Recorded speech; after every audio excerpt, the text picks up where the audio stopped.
550 range ఇచ్చే Maruti Suzuki EV cars. Maruti cars petrol అనే కాదు, ఈవీలో కూడా అన్ని కార్స్కి టక్కర్ ఇవ్వడానికి వస్తుంది. ఆల్మోస్ట్ 2 ఏళ్ల ముందు టాటా కంపెనీ వాళ్ళు మొట్టమొదటిసారిగా వాళ్ళ ఈవీ కార్స్ లాంచ్ చేశారు. అలా వాళ్ళు లాంచ్ చేసినప్పటి నుంచి ఇప్పటి వరకు టోటల్ ఇండియన్ ఈవీ మార్కెట్లో టాప్ ప్లేయర్గా ఉంది టాటా. దీన్ని బీట్ చేయడానికి మహీంద్రా, ఎంజీ, బీవైడీ లాంటి చాలా కంపెనీస్ మధ్యలో వచ్చినాయి. బట్ ఏ కార్ కంపెనీ బీట్ చేయకపోయింది. కానీ సుజుకి కంపెనీ వాళ్ళు ఏప్రిల్ 2025లో మారుతి సుజుకి ఈవీ ఎక్స్ అనే ఒక ఎలక్ట్రిక్ కార్ని లాంచ్ చేయబోతుంది. దీన్ని తీసుకొని రావడం వల్ల ఇది ఆల్మోస్ట్ 550 కిలోమీటర్స్ నుంచి 650 కిలోమీటర్స్ రేంజ్ ఇవ్వబోతుంది అని చెప్తున్నారు.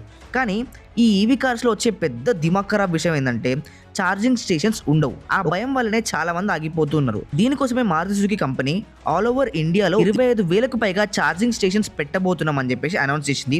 అలానే 5,100 సర్వీస్ స్టేషన్స్ 2,300 సిటీస్లో దీన్ని అవైలబుల్గా ఉంచబోతుంది.